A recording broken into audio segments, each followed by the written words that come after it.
Dear aspirant, स्वागत है आप सभी लोगों का। इससे पहले मैं GSECL की जो जेई की वैकेंसी है उसको डिस्कस किया था। इसके बाद काफ़ी सारे कमेंट आए थे और मैसेज भी आए कि मैं जो प्लांट अटेंडेंट की वैकेंसी है उसके बारे में भी डिस्कशन करूं। तो आज हम डिस्कस करेंगे डिटेल में ये सारी चीज़ें। तो होप सो कि आप लोगों ने देख लिया होगा, एजुकेशन क्वालिफिकेशन क्या चाहिए, एलिजिबिलिटी क्राइटेरिया क्या है, लास्ट ईयर का हम यहाँ पे कट ऑफ भी डिस्कस करने वाले हैं, प्रिपरेशन स्ट्रेटजी भी डिस्कस करेंगे कि आपको कितने मार्क्स टारगेट करने चाहिए आपकी रैंक सिक्योर करने के लिए। और इस चैनल पे आपको क्या मिलेगा लास्ट में जैसे मैं दिखाता हूँ वैसे दिखा दूंगा। अगर आप इंटरेस्टेड हो गए तो वो सारी प्लेलिस्ट भी विजिट कर सकते हैं। कुछ यहाँ पे मेरे ऑब्जर्वेशन है, उन ऑब्जर्वेशन को भी मैं डिस्कस करूंगा। जैसे जब मैं एनालिसिस कर रहा था तो मैंने देखा कि सीट को लेके थोड़ा सा मुझे रैंडमनेस मिला कि कुछ जो सीटें रिजर्व हैं वो रैंडम थी, तो वो मैं आपको दिखाऊंगा कंपैरिजन करके पिछले जो साल है उससे। और जो कट ऑफ गया है, कट ऑफ चूंकि पेपर आप देखोगे ना, चाहे वो प्लांट अटेंडेंट का पेपर हो या जेई का, दोनों का अगर कोई सा पोर्शन देख लो आप, नॉन टेक्निकल तो अराउंड सेम रहता है, बहुत माइनर डिफरेंस होता है या फिर आप कह लो होता ही नहीं है। अगर हम टेक्निकल की भी बातें करें तो एक बेई के लिए है और एक आपके डिप्लोमा होल्डर के लिए है, बट स्टिल जो पेपर होता है उसमें काफ़ी सिमिलरिटी होती है। फिर आप कहोगे दोनों पेपर सेम है तो डिफरेंस क्या होता है? डिफरेंस होता है आपका कट ऑफ में। इससे पहले मैंने जेई का कट ऑफ डिस्कस किया था, आज हम प्लांट अटेंडेंट का डिस्कस करेंगे तो आपको पता चलेगा कि कट ऑफ कितना ज़्यादा चेंज हो जाता है पेपर सेम रहने के बाद। तो ये सारी चीज़ें हम डिस्कस करेंगे वन बाय वन करके। अगर आप मेरे चैनल पे पहली बार आए हैं तो ये मेरा टेलीग्राम चैनल है, ज्वाइन कर लीजिए। जो यूट्यूब चैनल आप देख रहे हैं इसको सब्सक्राइब कर लीजिए और उनके साथ शेयर करते रहिए। ये टेलीग्राम ग्रुप है, इसको आप ज्वाइन कर सकते हैं आपस में डिस्कशन के लिए, अपने क्वेश्चन डाउट डिस्कशन के लिए। बाकी ये सारे प्लेटफॉर्म हैं, आप मुझसे इस पर भी जुड़ सकते हैं। चलिए वीडियो को शुरू करते हैं। चलिए अब एडवर्टीजमेंट की बात कर लेते हैं। तो एडवर्टीजमेंट यहाँ पे आपको नजर आ रहा होगा, नंबर ऑफ वैकेंसी भी आपको नजर आ रही है। एलिजिबिलिटी क्राइटेरिया को थोड़ा सा ध्यान से सुन लो आप, क्योंकि कंफ्यूज होते हो। एलिजिबिलिटी क्राइटेरिया में आपसे डिप्लोमा मांगा गया है और यहाँ पे परसेंटेज मांगा गया है। परसेंटेज लास्ट ईयर या फिर 5th और 6th सेमेस्टर का मांगा गया है। मतलब 5th और 6th सेमेस्टर का मिला के आपका जो परसेंटेज है वो 55% या 6 पॉइंटर के इक्वल होना चाहिए। अब आपके मन में सवाल आएगा कि इससे पहले वाले सेमेस्टर्स में मेरा कम है और या फिर ओवरऑल मेरा कम है, बट जो 5th और 6th सेमेस्टर है उसमें मेरा 55% है, तो क्या मैं एलिजिबल हूं? तो जवाब है आप एलिजिबल हैं। आपका परसेंटेज इससे पहले क्या था या ओवरऑल क्या है ये मैटर नहीं करता है। लास्ट ईयर का परसेंटेज आपका 55 होना चाहिए। यही क्राइटेरिया सेम इलेक्ट्रिकल के लिए भी है। टोटल नंबर ऑफ वैकेंसी है 119। एक चीज इन्होंने बोल्ड करके लिख दिया है कि मैकेनिकल वाले बी वाले यहाँ पे एलिजिबल नहीं हैं, दे आर ओवर क्वालिफाइड। फिर आपके मन में एक सवाल आएगा कि आपने डिप्लोमा किया है उसके बाद D2D के थ्रू बीटेक कर लिया है तो क्या आप एलिजिबल हो? जी बिल्कुल आप एलिजिबल हैं, एलिजिबल होना भी चाहिए, क्योंकि ऐसा नहीं है कि आपने एक डिग्री किया है उसके बाद दूसरी डिग्री कर लिया आपने तो आपके पहले डिग्री पे जो भी वैकेंसी आएगी आपसे कह दिया जाएगा आपने पढ़ाई आगे क्यों किया, अब इसमें हम आपको अलाउ नहीं करेंगे। तो आप डिप्लोमा बेसिस पे इस वैकेंसी को अप्लाई कर सकते हैं। बी बेसिस पे मत करना, नहीं तो वो आपका कैंडिडेचर कैंसिल कर देंगे। डिप्लोमा बेसिस पे ही करना है, एडिशनल क्वालिफिकेशन जो है आपको मेंशन ना करें। चलिए अब बात करते हैं आपके सैलरी की। सबसे ज़्यादा इंटरेस्ट आपका इसी में रहता है, बट इंटरेस्ट आप लोग कि सिलेक्शन कैसे ले, सैलरी तो जो भी होगी वो मिलेगी ही। एक से ज़्यादा सिलेक्शन ले लें, अगर सैलरी कम ज़्यादा 4-10 सिलेक्शन ले लें, फिर करते रहना जिसमें ज़्यादा सैलरी हो उसको ज्वाइन। चलिए यहाँ पे अगर आपकी फर्स्ट ईयर की सैलरी की बात करें तो ये है 17,500, सेकेंड ईयर की बात करें तो 19,000 and 3rd to 5th year है 20,500। इसके बाद आपका जो पे स्केल हो जाएगा दैट इज 26,000 to 56,000। ठीक है, तो काफ़ी अच्छा पे स्केल है डिप्लोमा बेसिस पे, तो अच्छी जॉब है, सो डोंट वरी। अगर हम बात करें आपकी एज क्राइटेरिया की तो 35 तक अप्लाई कर सकते हो, रिजर्व कैटेगरी से हो तो 45 तक कर सकते हो, बाकी कोई स्पेसिफिक कैटेगरी है तो 45 तक आप अप्लाई कर सकते हो। ये 40 तक है, बाकी 45 तक लास्ट है। 45 से ज़्यादा तो क्या ही करना है यार, अब बच्चों की एज हो जाएगी तब तक अप्लाई करने की, फिर आप क्या पढ़ाई करोगे। बात करें कि सीट का जो रोस्टर है रिजर्वेशन, यहाँ पे आपको नज़र आ रहा होगा SC SC कैटेगरी की कोई सीट नहीं है। अब SC SC के जो कैटेगरी के बच्चे हैं उनको लगेगा कि अब उनको अप्लाई करना है या नहीं करना है। जी बिल्कुल आपको अप्लाई करना है। जनरल कैटेगरी की जो सीट है इसमें कोई भी कैंडिडेट जा सकता है, अगर वो उस कट ऑफ को क्वालिफाई कर लेता है तो आप इसको अप्लाई कर सकते हैं। बाकी एसटी की आप सीट देख रहे होगे, ओबीसी की देख रहे हो, ईडब्ल्यूएस की देख रहे हैं, जनरल की देख रहे हैं।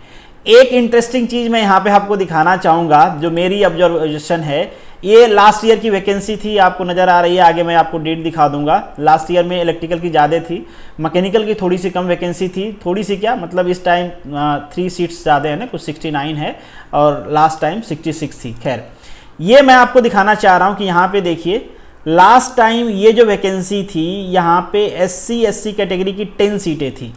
इस बार SC/SC कैटेगरी की कोई सीट नहीं है, ST की तो खैर काफ़ी सीटें हैं, ST की लास्ट टाइम 2 सीटें थी। अब ये वाली सीट लास्ट टाइम की अगर हम कट ऑफ देखेंगे तो लास्ट ईयर कट ऑफ में कोई सेलेक्ट नहीं हुआ है, ये ध्यान दो आप। यहाँ पे ये इलेक्ट्रिकल का कट ऑफ है, आप देख लेना। देखो हर कैटेगरी में कट ऑफ इन्होंने दिया हुआ है, क्योंकि इनका जो मिनिमम कट ऑफ है वो है 45 मार्क्स, वो तो क्वालिफाई करना है अगर आप SC/ST से हैं, SC/SC OBC से हैं। अगर आप EWS से हैं और अनरिजर्व कैटेगरी से हैं तो आपको 50% मार्क्स लाना होता है।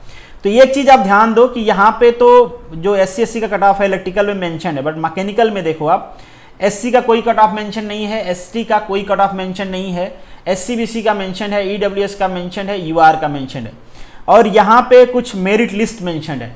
मतलब यहाँ पे जो SC/ST कैटेगरी के बच्चे सेलेक्ट हैं वो तो जनरल में सेलेक्ट हैं, और जो लास्ट कैंडिडेट सेलेक्ट है SC/SC का जनरल कैटेगरी में, यहाँ पे उसका मार्क्स लिखा हुआ है। अब मेरे पास पहले का रिजल्ट नहीं था ताकि मैं क्रॉस वेरीफाई कर पाऊँ, ये मेरे विजडम से मैं बता रहा हूँ आप लोगों को।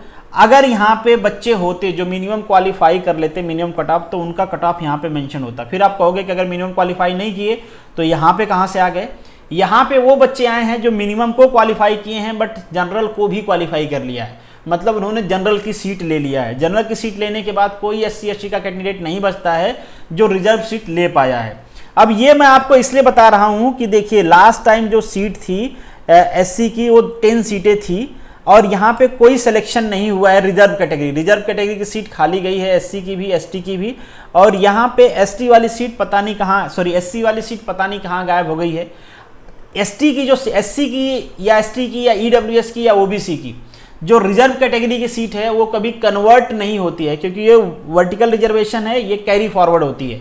अगर इस बार कोई कैंडिडेट नहीं मिला है तो ये नेक्स्ट टाइम पे कन्वर्ट होके आएगी, बट पता नहीं क्या हुआ है। लास्ट टाइम 10 सीट थी, अभी की जो सीटें हैं वो 0-0 हो गई हैं।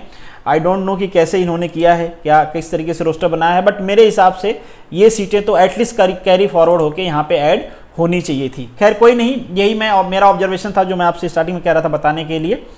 अब अगर हम बात करें आगे वैकेंसी की, ये जो आपका कट ऑफ है ये आप देख लो एक बार, मैंने डिस्कस भी कर लिया। तो अगर हम जनरल की कट ऑफ की बात करें तो 53 है, EWS की बात करें तो 50 है, और मेल कैटेगरी की बात करें तो ये है 47। कब रिजल्ट आया था वो भी मैं आपको दिखा देता हूँ। ये देखो, ये रिजल्ट का डेट है, इन्होंने मेरिट लिस्ट पब्लिश किया है, और ये डेट दिया है उन्होंने डॉक्यूमेंट वेरिफिकेशन के लिए। एक चीज़ और आपको ध्यान देना है कि ये बहुत जल्दी रिक्रूटमेंट को अपने कंप्लीट करते हैं, बहुत कम टाइम देते हैं, और पूरा रिक्रूटमेंट इनका 1 साल में खत्म हो जाता है। 1 साल से कम में आपको ये अपॉइंटमेंट दे देते हैं। तो आप अभी से लग जाइए पढ़ाई में, वेट मत करिए कि जब डेट आएगी एग्जाम की तो पढ़ाई करना स्टार्ट करेंगे। बाकी ये किसकी मेरिट लिस्ट है मैंने आपको बता दिया। यहाँ पे जो भी SC हो, ST हो, SC/BC हो, EWS हो, कोई भी कैटेगरी का कैंडिडेट जो यहाँ पे दिख रहा है, इसका इतना मार्क्स है कि उसने जनरल की सीट लिया है। तभी आप देखो यहाँ पे जो भी मार्क्स हैं, इन मार्क्स से कम ही यहाँ पे कट ऑफ लिखा हुआ होगा। जैसे EWS का जो कैंडिडेट यहाँ पे है वो 65 मार्क्स वाला है, बट यहाँ पे जो है वो रिजर्व कैटेगरी वाला है, जिसको EWS वाली सीट मिली है उसको लास्ट कैंडिडेट का 50 मार्क्स है, ठीक है। और ये लास्ट कैंडिडेट है जो जनरल की सीट लिया है। तो आप उम्मीद करता हूँ समझ में आ गया होगा आपको। अगर कोई डाउट होगा तो आप कमेंट बॉक्स में लिखना, मैं बता दूंगा। चलिए अब बात करते हैं फ़ी की। तो फ़ी आप देख लो, फ़ी आपकी है 500, 250 रिजर्व कैटेगरी के लिए। ये डेट है, ध्यान रखना, आपको 25 को ओपन हो जाएगा तो आपको अप्लाई कर देना है, लास्ट डेट का इंतजार नहीं करते रहना है। एग्जाम की बात करें तो एग्जाम में टोटल है 5 सेक्शन, जैसे जेई का होता है। और मैं पहले भी आपको बता रहा था कि ये जो एग्जाम है इनके एग्जाम का लेवल सेम होता है, बट आप कट ऑफ देखो। इससे पहले मैंने जेई का कट ऑफ डिस्कस किया था, वो कुछ 70 से ऊपर कट ऑफ चला गया था, और यहाँ पे आप अपना कट ऑफ देखो, ये है 60। अगर हम जनरल की बात करें यहाँ पे भी 13-14 मार्क्स का डिफरेंस है। यहाँ पे हम बात करें तो 15 मार्क्स का डिफरेंस, मतलब ये तो 50 है, मतलब 20-25 मार्क्स का डिफरेंस है। यहाँ पे भी 20-25 मार्क्स का डिफरेंस है। यहाँ पे उससे भी ज़्यादा 30 मार्क्स के डिफरेंस है। अगर लास्ट ईयर के कट ऑफ को हम डिस्कस करें जनरल कैटेगरी से, अगर इनके रिजर्व कैटेगरी से भी करें तो काफ़ी कम कट ऑफ गया हुआ है। तो आप देखो पेपर सेम भले है, बट जब जेई की बात आती है तो कट ऑफ काफ़ी ऊपर चला जाता है। जब प्लांट असिस्टेंट की बात आती है डिप्लोमा लेवल पे, पेपर का लेवल सेम होता है बट कट ऑफ बहुत नीचे चला जाता है। बहुत मैटर करता है 20-25 मार्क्स का डिफरेंस। इससे पहले वाले मैंने आपको वीडियो में बताया था कट ऑफ, अगर आपने वो वीडियो नहीं देखे हैं जेई की कट ऑफ वाली तो वो देख सकते हो आप। अब हम बात करते हैं, आपका ये सेक्शन आपने डिस्कस कर लिया, आगे मैं आपको दिखाऊंगा कि किस सेक्शन से आपको कितना टारगेट करना चाहिए। अभी के लिए आप सिलेबस देख लो, तो सिलेबस में आपका सीधा सब्जेक्ट मेंशन है। तो मैंने पहले ही कहा कि आप जो भी ऑब्जेक्टिव बुक सॉल्व कर रहे हैं उसको सॉल्व करते रहिए और थोड़ा प्रीवियस ईयर के पेपर को प्रैक्टिस करते रहना। कहीं पे टेस्ट सीरीज ज्वाइन करना चाहते हो तो ज्वाइन कर लो, यहाँ पे करना चाहते हो तो यहाँ पे तो ऐसे ही आपको लिंक मिल जाता है, तो वहाँ पे प्रैक्टिस कर सकते हैं। बट प्रैक्टिस जरूर आप करते रहना, जितना ज़्यादा आप प्रैक्टिस करोगे उतना ही आपका जो नॉलेज है मार्क्स में कन्वर्ट होगा। प्रैक्टिस नहीं करोगे तो नॉलेज ही रहेगा, वो मार्क्स में कन्वर्ट नहीं होगा। और मुझे नहीं लगता कि नीचे कोई ऐसी चीज़ है जो आपको बहुत ज़रूरी है डिस्कस करने। नीचे सारी चीज़ें दी गई हैं, आप एक बार इसको चाहो तो रीड कर सकते हो फॉर्म फिलअप करने से पहले। बाकी जो भी इंपॉर्टेंट चीज़ें थी वो हमने सब डिस्कस कर लिया है।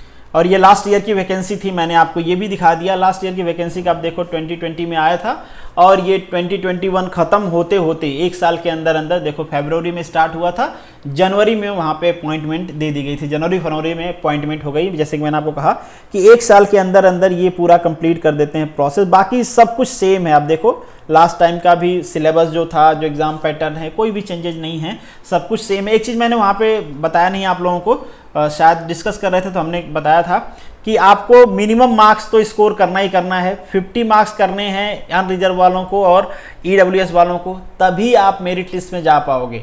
अगर कोई बंदा नहीं सेलेक्ट होता है, इतने मार्क्स वाला कोई नहीं है, तो वो पोस्ट खाली चली जाएगी मगर वो किसी को नहीं लेंगे। जैसा कि एससी और एसटी कैटेगरी में हुआ था इससे पहले वाला जो मैं आपको दिखा रहा था कि इनका जो मार्क्स देखो आप, कोई बंदा जो है मिनिमम कट ऑफ को क्वालिफाई नहीं किया है, इसलिए पोस्ट खाली चली गई है। जो क्वालिफाई किए हैं वो जनरल में चले गए हैं और जनरल के बाद कोई क्वालिफाई नहीं किया है तो खाली चली। तो आपको ध्यान देना है कि मिनिमम तो आपको करना ही करना है, 50 मार्क्स तो लाना ही लाना है और 45 अगर आप रिजर्व कैटेगरी से है तो लाना ही लाना है, अदरवाइज आपका सिलेक्शन नहीं होगा, भले वो पोस्ट खाली चली जाए। ये इनका रूल है, फॉलो करते हैं स्ट्रिक्टली। खैर कोई बात नहीं, बाकी चीज़ें हमने डिस्कस कर लिया, कट ऑफ को भी मैंने डिस्कस कर लिया। होप सो आपको समझ में आ गया होगा कि कितना आपको टारगेट करना चाहिए। आगे मैं आपको डिटेल में बताता हूँ कि कौन से पोर्शन से कितना आपको टारगेट करना है।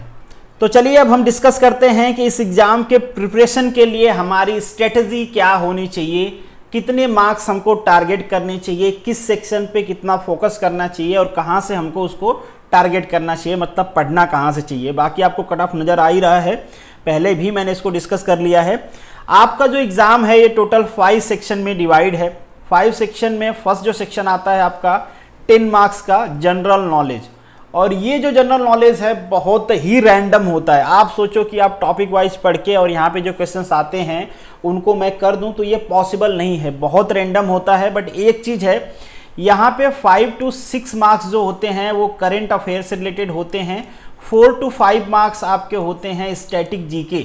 अब स्टैटिक जीके में कुछ भी पूछ लेता है, जैसे मैं पेपर देख रहा था, पूछा था कि गांधी जी को कितने बार नोबेल प्राइज़ के लिए नॉमिनेट किया है, सोमनाथ टेम्पल से रिलेटेड पूछा था। मतलब इन शॉर्ट जो आपका जीके भी पूछता है ना वो गुजरात से रिलेटेड पूछता है। तो आपका जो स्टैटिक जीके है वो पढ़ना है तो गुजरात से रिलेटेड ही पढ़ना है।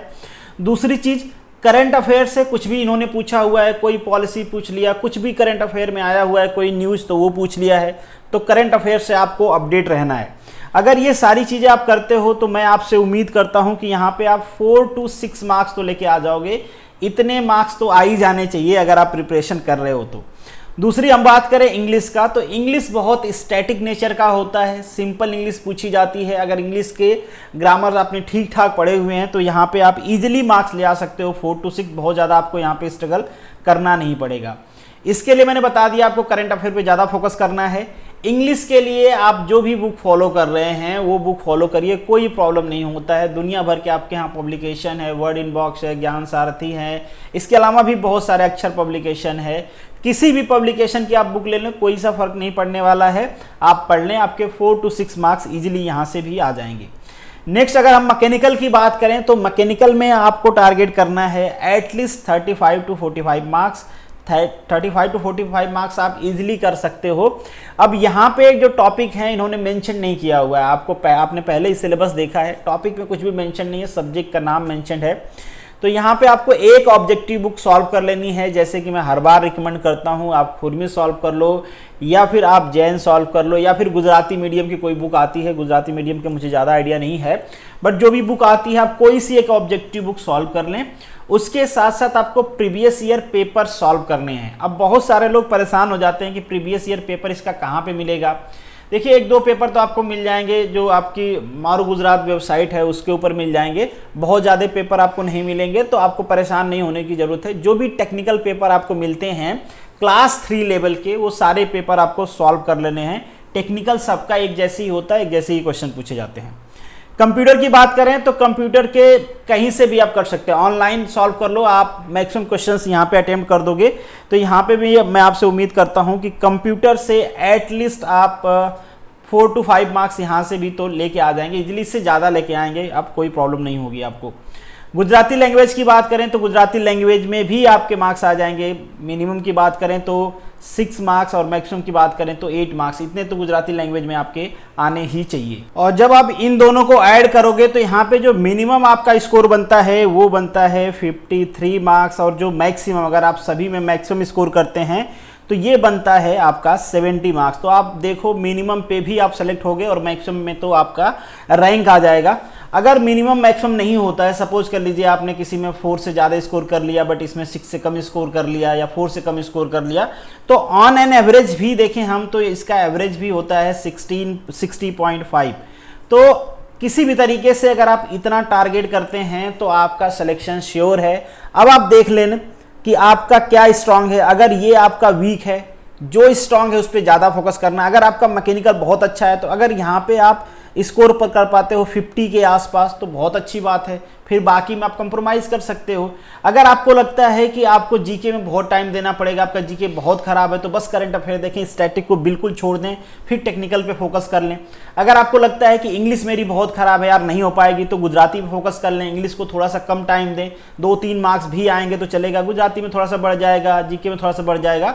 तो ये आपको अपने हिसाब से प्लान करने हैं कि आपका कौन सा पॉइंट स्ट्रांग है, कौन सा पॉइंट वीक है, किस पे कम टाइम देके मैं ज़्यादा स्कोर कर सकता हूं, किस पे ज़्यादा टाइम देने के बाद भी कम स्कोर होगा मेरा। तो इस हिसाब से आपको प्लान करना है। ऐसा नहीं कि मैंने यहाँ पे टारगेट बता दिया है तो आपको एकदम इसको पकड़ लेना है कि इसमें मुझे तो इतना स्कोर करना ही करना है। मुझे जहाँ तक पता है कि मैक्सिमम लोगों का मैकेनिकल वाला पोर्शन जो होगा वो ठीक ठाक होगा। थोड़ा मेहनत करोगे तो ये 35 के जगह पे आप आराम से 40, 45, 50 मार्क्स तक जा सकते हो। तो आपको अपने हिसाब से आपका जो भी पोर्शन स्ट्रांग है उस पर ज़्यादा फोकस करना है, इजीली सिलेक्शन हो जाएगा आपका। कट ऑफ बहुत ज़्यादा इसका नहीं जाता है। अब बात करते हैं कि इस चैनल पे आपको क्या मिल जाएगा। तो इस चैनल पे भी कुछ एक्टिविटीज़ चलती रहती हैं आपके एग्जाम से रिलेटेड। हाँ, ये जरूर है कि एकदम स्पेसिफिक आपके एग्जाम से रिलेटेड नहीं रहेंगी, बट मुझे ऐसा लगता है कि अगर आप टेक्निकल की प्रिपरेशन कर रहे हो तो कोई एक एग्जाम पकड़ के तो आप बैठे नहीं होगे कि एकदम स्पेशली मुझे वही करना है। बाकी बहुत सारी प्लेलिस्ट हैं यहाँ पे, टेक्निकल की ऑलरेडी पेपर सोल्यूशन की प्लेलिस्ट है, एमसीक्यू की प्लेलिस्ट है, तो आप वो प्लेलिस्ट जरूर विजिट कर लें, आपके फंडामेंटल उससे क्लियर हो जाएंगे।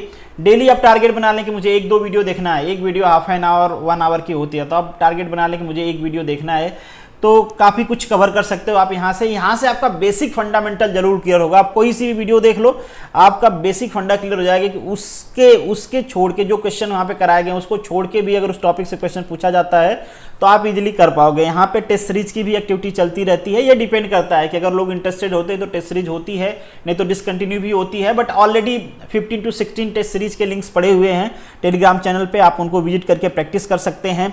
एमसीक्यू की वीडियो आती रहती है, technical non technical current affair की भी वीडियो आती रहती है, आप उसको देखते रहें। होप्स हो कि आपको वहाँ से बेनिफिट मिलेगी। हो सकता है अभी आपको लगे कि बेनिफिट ना मिले, बट एक बार आपका एग्जाम होगा फिर आपको पता चलेगा कि किस टाइप की बेनिफिट यहाँ पे आपको मिलती है। फिर आपको, अगर आप नहीं देख रहे हो तो आई होप सो कि आपको लगेगा देखना चाहिए था। तो चलिए, this is the end of this video. Thank you so much for watching this. मिलेंगे नेक्स्ट वीडियो में, तब तक के लिए all the best, good luck.